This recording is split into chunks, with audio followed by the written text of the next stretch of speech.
नमस्कार दोस्तों, एक छोटा सा स्टोरी मैं पढ़ रही हूँ और इसका मैं मीनिंग कितना निकाल पाती हूँ, कितना मैं पढ़ पाती हूँ, स्पेलिंग मीनिंग निकाल पाती हूँ हिंदी में। ये देखते हैं कहाँ तक मेरा इंग्लिश इम्प्रूव हुआ है। मुझे लगता है मैं अब थोड़ा थोड़ा समझने लगी हूँ।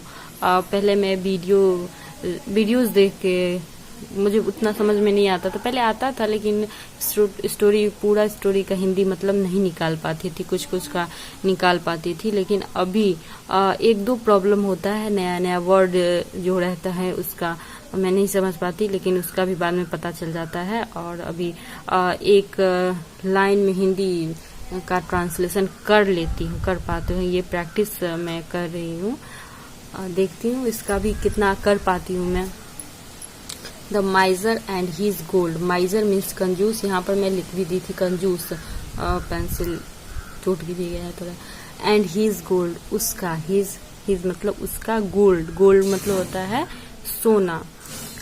ए miser had a lot of gold.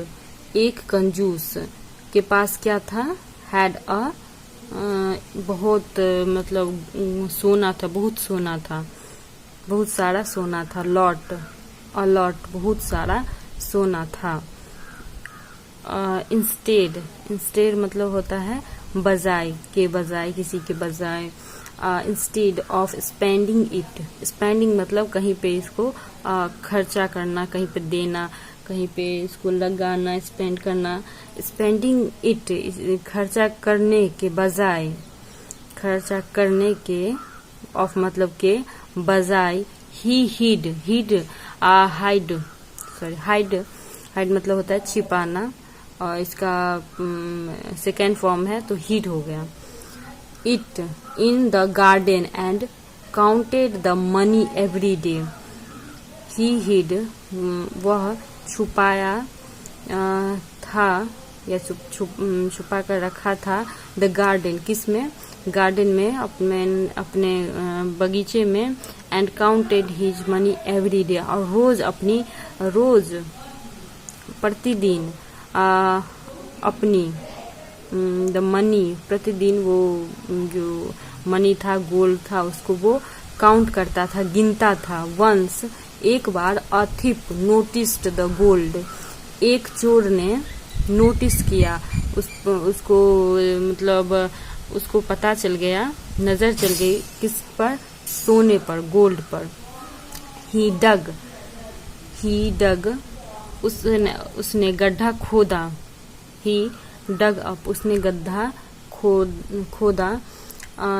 The hole and stole the gold. Hole मतलब उसने एक बड़ा सा होल किया, गड्ढा खोदा। और स्टोल मतलब स्टील मतलब चुराना, और स्टोल मतलब चुरा लिया। द गोल्ड, क्या चुरा लिया? गोल्ड, सोना उसका जो था, गड्ढा खोद के एक चोर ने चुरा लिया। द नेक्स्ट मॉर्निंग, अगली सुबह। The माइजर was horrified when he couldn't find his gold. Horrified यहाँ पे एक नया वर्ड है, इसका मुझे मतलब नहीं पता था, शायद मैं नहीं पढ़ती थी, नहीं पता था। अभी मैं प्रैक्टिस कर रही हूँ इंग्लिश सीखने की, तो बहुत सारा नया नया वर्ड आ रहा है, तो मैं वही देख रही हूँ। हॉरिफाइड मतलब हो गया भयभीत, भयातुर। तो यहाँ पर क्या हो रहा है? नेक्स्ट मॉर्निंग, अगली सुबह। द माइजर कंजूस था हॉरिफाइड, भयभीत। व्हेन जब, ही वह, कुडंट फाइंड हीज गोल्ड, अपना सोना नहीं पाया। जब उसने अपना सोना, हीज गोल्ड, अपना सोना नहीं पाया, भयभीत होकर देखा, अपना सोना वो नहीं पाया, क्योंकि वो रोज देखने जाता था, रोज काउंट करता था, वो रोज अपनी सोने को काउंट करके रखता था। ही साउटेड, यहाँ पे हो गया he shouted that his gold was stolen, and hearing his cries.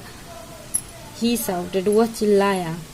That his gold, की अपना, हीज गोल्ड वाज स्टोलन, उसका सोना चोरी हो गया, इसलिए वो चिल्लाकर मतलब कहा कि मेरा सोना चोरी हो गया है।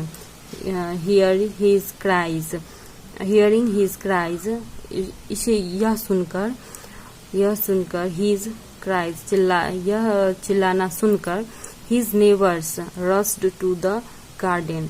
हीज नेबर उसके पड़ोसी जो थे रस्ट भागे उसकी ओर जल्दी से। रस्ट मतलब जल्दी में किसी की ओर जाना, किसी की ओर भागना। टू द गार्डन की ओर भागा। When didn't you keep it in your house where you can spend it? Why क्यों? Didn't मतलब होता है क्यों नहीं you keep it up।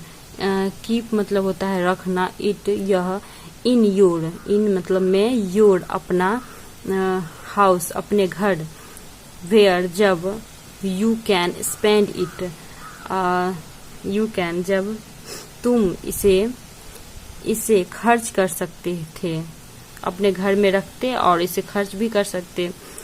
तो नेबर ने कहा, और नेबर ने कहा, आई don't like spending my money.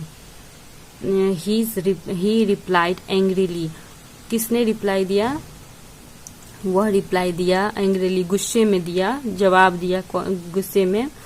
I don't like spending my money. मैं अपना पैसा खर्च करने में, मुझे अपना पैसा खर्च करना बिल्कुल पसंद नहीं है। इसका मतलब यही है, I don't like spending my money. The neighbour throw a stone in the hole. Neighbour जो था पड़ोसी, एक सेकेंड, द नेबर पड़ोसी, थ्रो मतलब होता है फेंकना, और स्टोन एक पत्थर, इन द होल में, द होल गड्ढे में, और एंड सेड और कहा, देन योर तो तुम्हारा गोल्ड सोना, इज नॉट बेटर, इज है, नो मतलब नहीं, बेटर मतलब बहुत अच्छा, देन किसी से कंपेयर करते हैं तो देन लगाते हैं, देन हीज स्टोन, इस पत्थर से तुम्हारा सोना बिल्कुल भी अच्छा नहीं है, बेटर नहीं है, पत्थर के समान था तुम्हारा सोना। जब इसे तुम खर्च ही नहीं कर सकते तो तुम्हारा सोना तो कोई काम का ही नहीं था। जब तब इसे हमें ये शिक्षा मिल रही है। यहाँ पर क्या दिया है? Unused wealth might as well not exist. इसका अलग अलग मीनिंग निकालते हैं। अनयूज्ड मतलब होता है किसी चीज को यूज नहीं करते हैं, उसको कहते हैं अनयूज्ड। अप्रयुक्त, इसका सही हिंदी होगा अप्रयुक्त। वेल्थ मतलब धन होता है, माइट मतलब होता है शकना, ऐसा जरूरी वाला जो, एज वेल नॉट एग्जिस्ट। उपयुक्त धन, अप्रयुक्त धन का अस्तित्व, एग्जिस्ट मतलब होता है अस्तित्व में नहीं हो सकता, जिसका अप्रयुक्त धन का अस्तित्व भी नहीं हो सकता। शकना, माइट मतलब सकना। जब उस धन का कोई खर्चा ही नहीं करना है, कुछ करना ही नहीं है, तो उसका मतलब नहीं हो सकता, वो अस्तित्व में नहीं है। यही इसका मतलब होता है। पिक्चर में दिखा देती हूँ, ये एक सेकंड में, हाँ ये हो गया इसका पिक्चर जहाँ पे वो सोना रखता था, और ये हो गया कंजूस जो अपना हाथ माथे पे रखा पीट रहा है, जो उसका सोना चोरी हो गया, और ये नेबर्स है। चलिए।